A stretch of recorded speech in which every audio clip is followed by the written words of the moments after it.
Funding for Idaho Reports is provided by the Friends of 4, 10, and 12, the Corporation for Public Broadcasting, and by a grant from the Laura Moore Cunningham Foundation.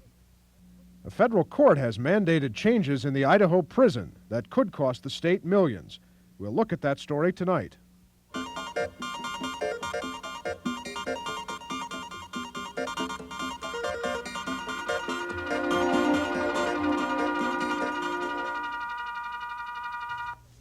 Good evening. By some estimates, the next Idaho legislature could be $60 to $80 million short in its yearly effort to match state revenues to state needs. And when lawmakers convene in Boise in January, they will find high on their budget agenda a recent federal court ruling that orders several expensive changes in the state prison. Changes that could cost, by one estimate, as much as $5 million. Tonight, with the chairman of the Idaho Board of Corrections, with two state legislators, we'll explore the impact of that court ruling and what the legislature might do to correct problems with Idaho's prison system. First, we have some background tonight on the court ruling from producer Bruce Reichert.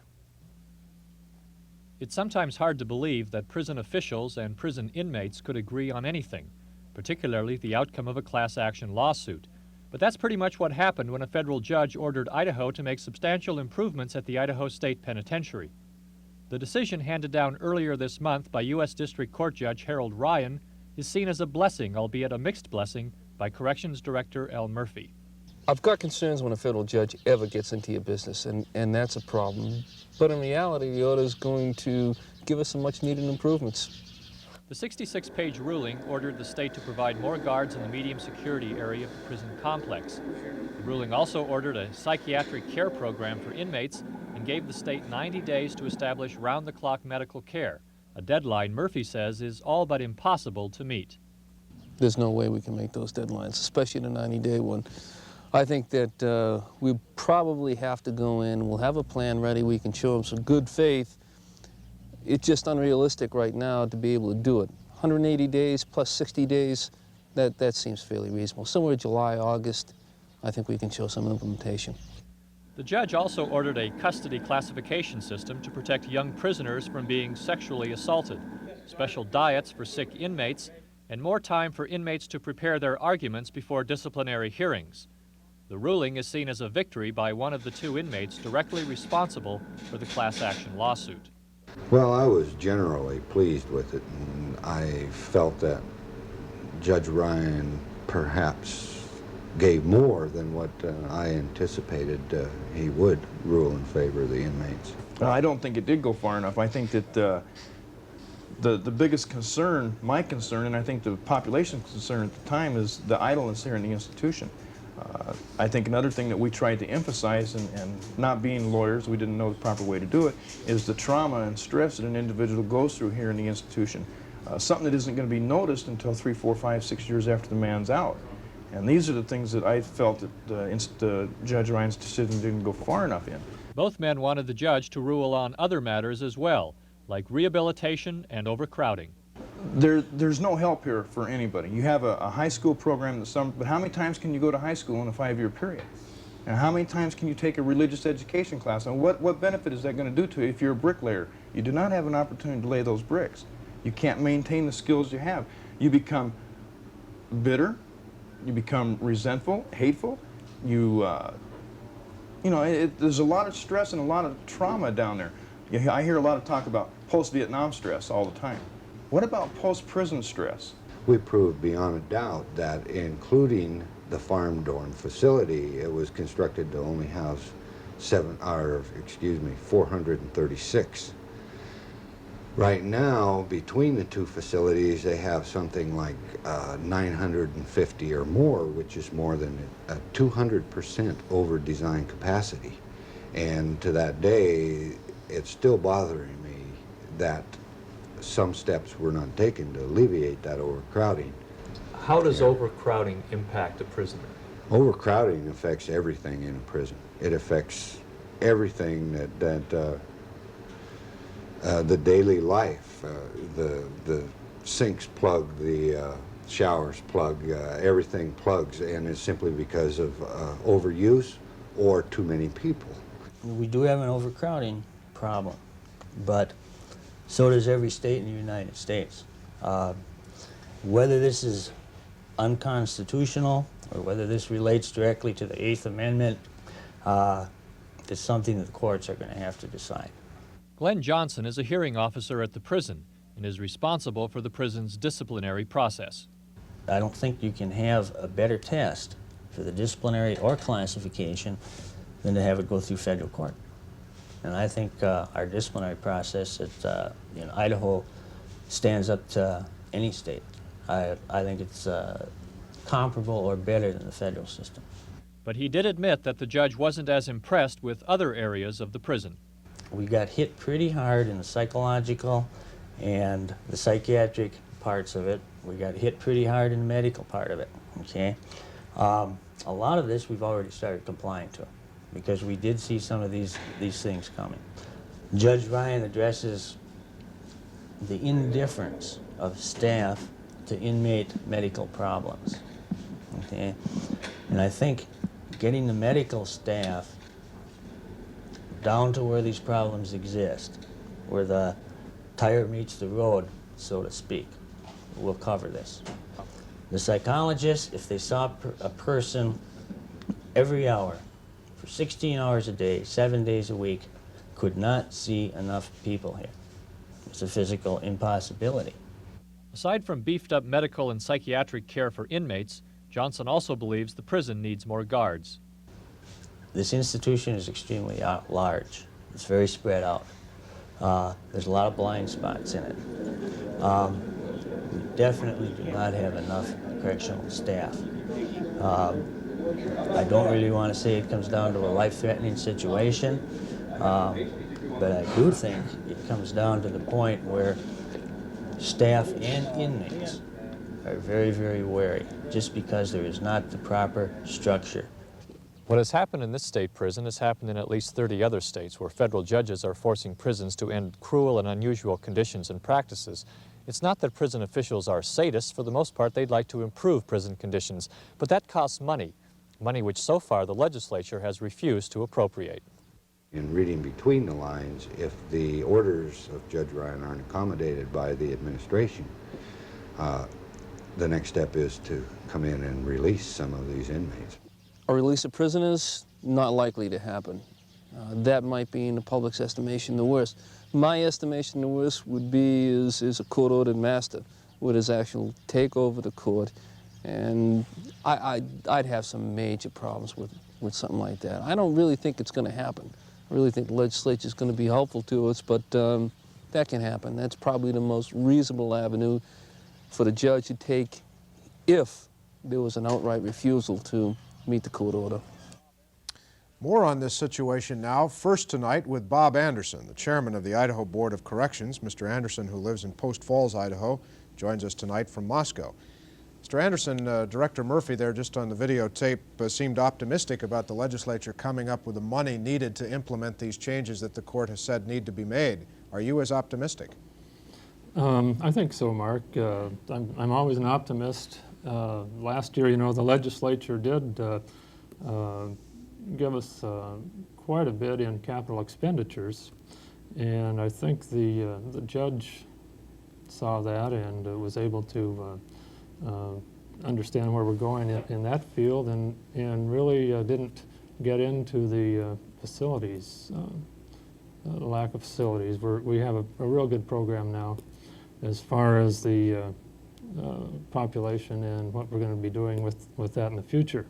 So I'm optimistic. I'm also a little disappointed that the legislature last year didn't go that extra mile, provide us the personnel to go with those capital expenditure items. But I think they'll see that this lawsuit is a very serious thing and come through with the money for the needed things. How much money are we talking about, Mr. Anderson? I think we're talking about a total budget for next year of around $20 million. Our last year's budget was around $13 million. Some of those items are annualizations of programs partially funded last year that we'll be having needs for 12-month funding this year. We've tried to put a dollar amount on the lawsuit, and I think that's costing around $3 million.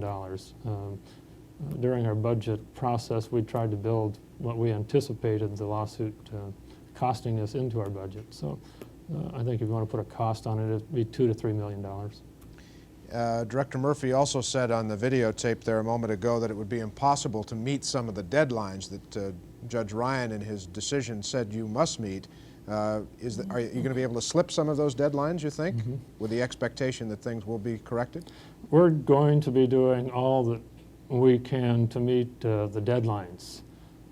If we don't meet them, I hope the judge will take that into consideration, that there's some steps we have to go through, such as visiting with the legislature one more time, possibly requesting supplemental funds, although that's nothing that we've discussed openly yet, but that is a possibility to request some supplemental funds. And By supplemental, meaning not wait until the next budget cycle, but get some money right away that could impact the situation yet in this fiscal year. Exactly right. And I would be in favor of that in the area of the medical field. I think the judge saw that as an area that needed immediate attention. He only gave us 90 days to comply with that. We're going to do everything that we possibly can to comply with that within 90 days. But that's obviously going to take some supplemental funds. We do have some security problems too that we've tried to address. Possibly we need some supplemental funds in that area.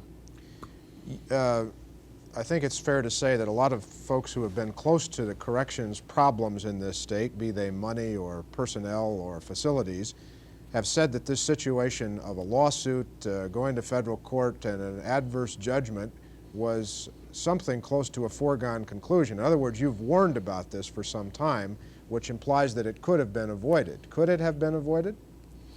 I believe so. I think like I say, the judge took a look at the facilities. He took a look at the planning we've done as far as future needs for cell space, and took a look at some of the things we're doing in the classification areas. Some of the things that we had control over that the judge could see that we were making progress on, he noted in the lawsuit. I think if, and we've been saying to the legislature, something's going to happen. We've been in front of the Joint Finance Committee and saying, we're going to be forced with some serious problems in the future. I think some of the legislatures came right out and told us, we don't want to hear you talking about riots anymore. We're tired of you throwing these riots up in our face. We weren't talking about riots. We're talking about simply being dictated to by a federal judge, and that's in this situation probably not all bad because it gives us a pretty good club with the legislature. But I don't think, personally myself, I'm a little disappointed that we have to have this kind of club used on us to do the things that we should do for ourselves. We'll come back, Mr. Anderson. Thank you.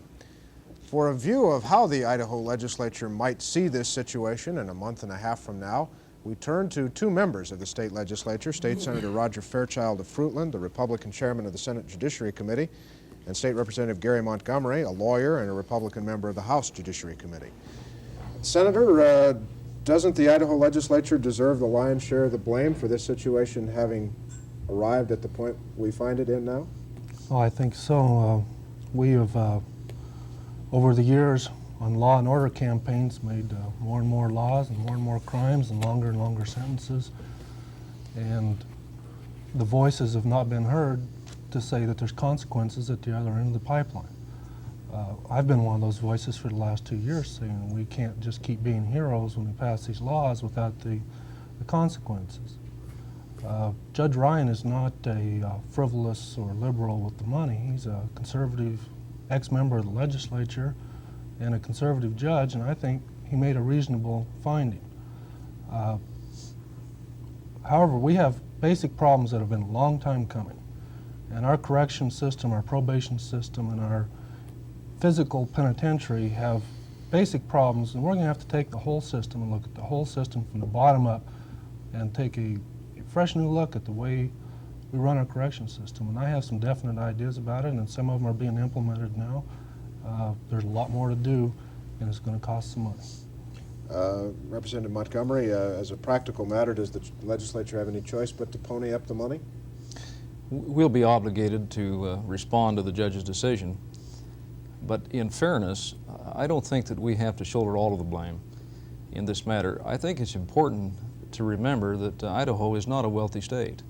We don't have, for example, the luxury that some states do of extracting a little tax on producing oil wells or something of that nature. And so we've had to try very hard with very limited resources to fund all the various functions of government. And I looked at a couple of statistics before coming to the program that I thought would be of particular interest to you. Last year, we had an increase in state funding of 14%. Last year, we increased the funding for the Department of Corrections by 21%. Over the last 5 years, funding for total government has gone up 56%. For the Department of Corrections, it's been a full 82%. Now that suggests to me that the legislature has been very conscientious in trying to meet its obligations in funding the penal system in our state, but it's just a very difficult challenge. Obviously, both of you know you're going to be under great pressure to spend money in lots of different areas, education being probably at the very top of the agenda. Is it realistic to think that the Department of Corrections can get the kind of increase that Mr. Anderson said earlier there might need? If I heard him correctly, $6 or $7 million additional dollars on top of the increase that you granted them last year. I noted that figure as well, and I think it is going to be very difficult. I think our state employees, for example, last year went without any increase at all. Higher education, in my judgment, has taken a back seat for too long. We really need to do something there. And so when we look at all of these areas crying for additional funding, it's difficult to go to the taxpayer and say, the folks out here in the penitentiary who burned the building down a few years ago, and at least create the impression that they don't care very much about what we spend on them. It's hard to convince the taxpayer that we ought to spend scarce dollars there as opposed to providing better educational opportunities for young law-abiding citizens who want to become productive members of our society. Mr. Montgomery's made the argument not only that a lot of taxpayers would make, but that a lot of members of the legislature would make, Senator.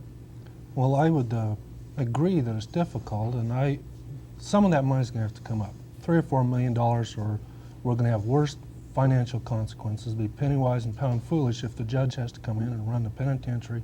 He'll mandate that money. But I, for one, am not going to just do business as usual and give them more money. There are some basic changes. Society's changed.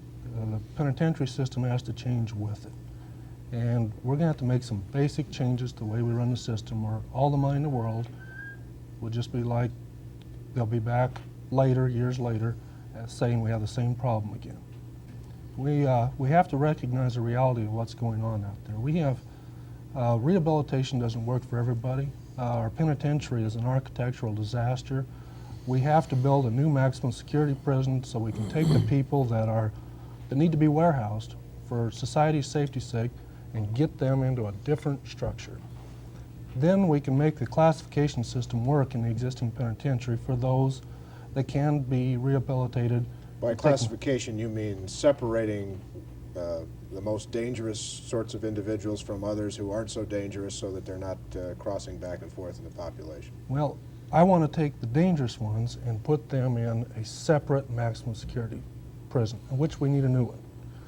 Then within the existing system, the classification system, I envision going all the way to the street.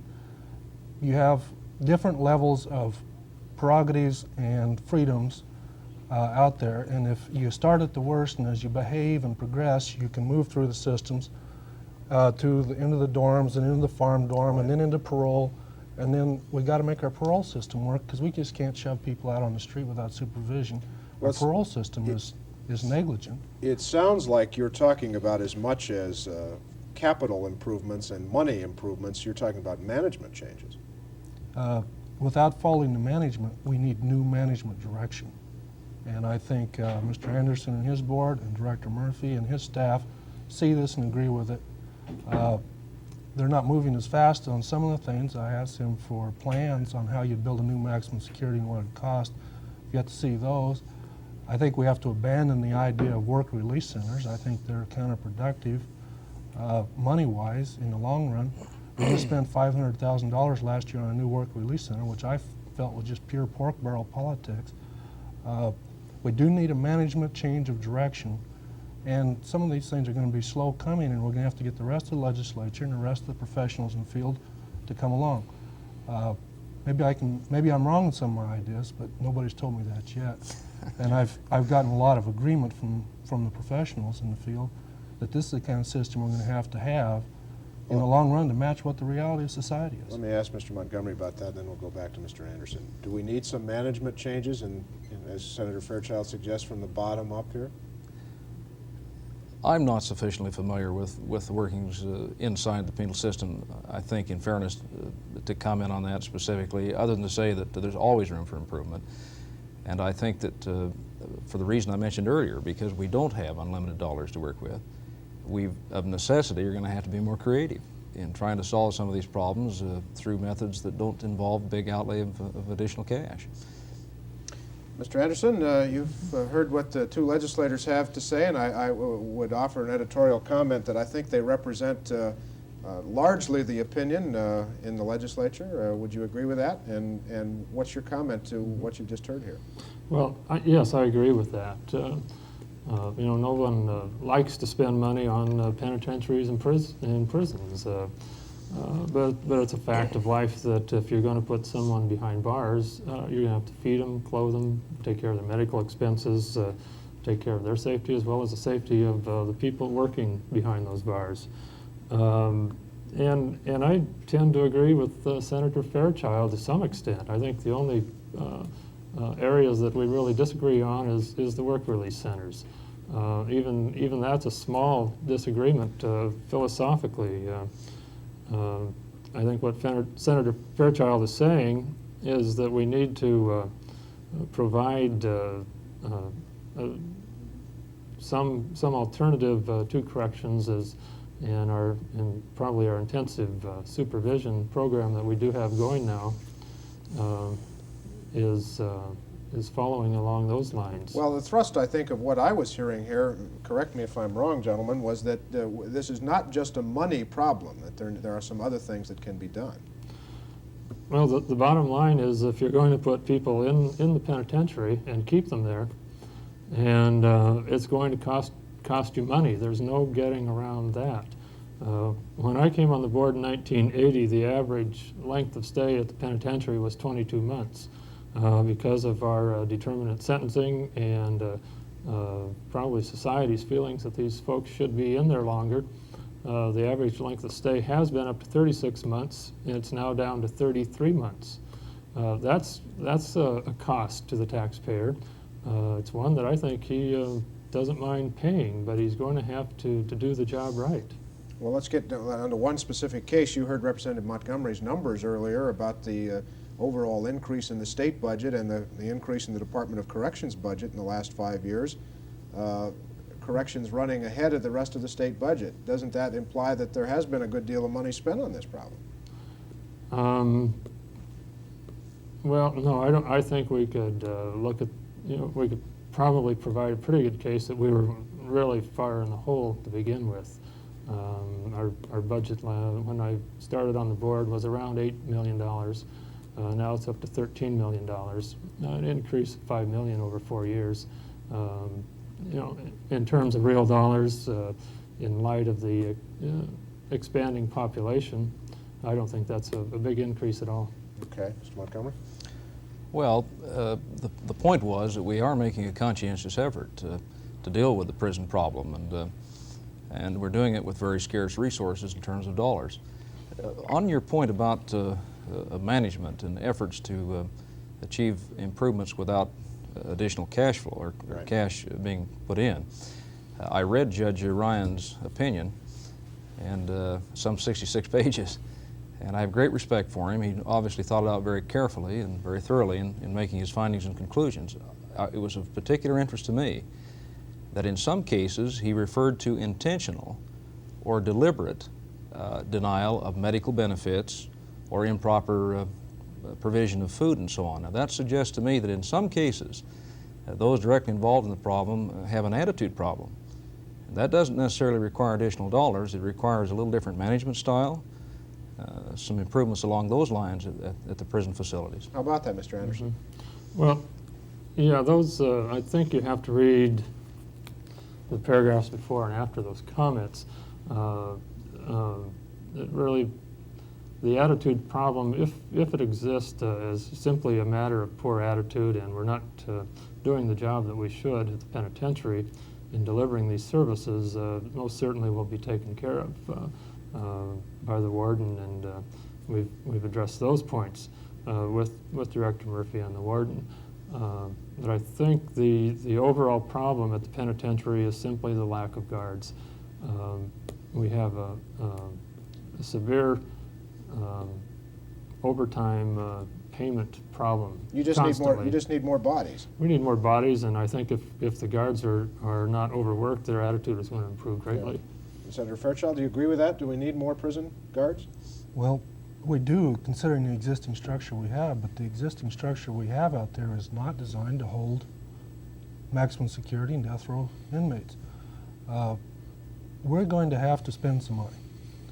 So let's spend the money wisely, looking to the future, and one of those things has to be a maximum security unit so that the existing system we have will work.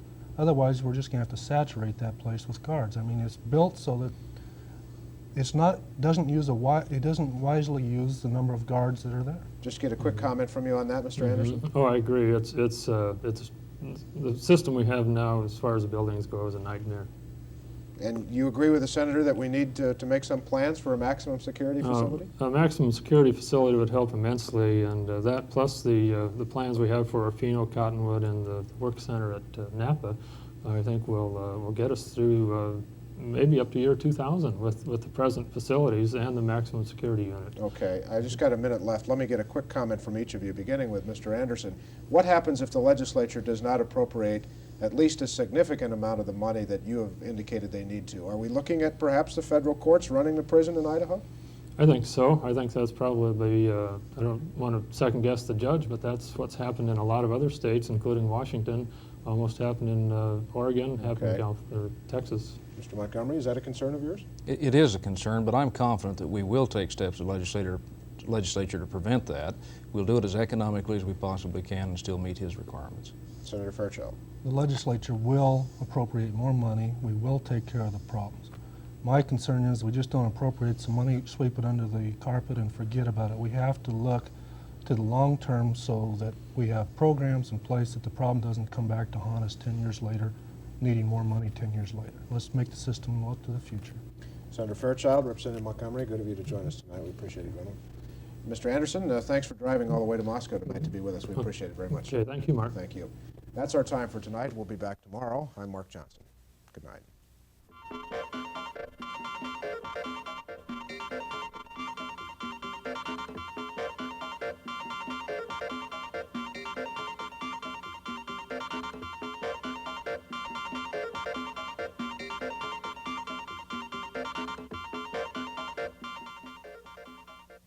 Funding for Idaho Reports is provided by the Friends of 4, 10, and 12, the Corporation for Public Broadcasting, and by a grant from the Laura Moore Cunningham Foundation.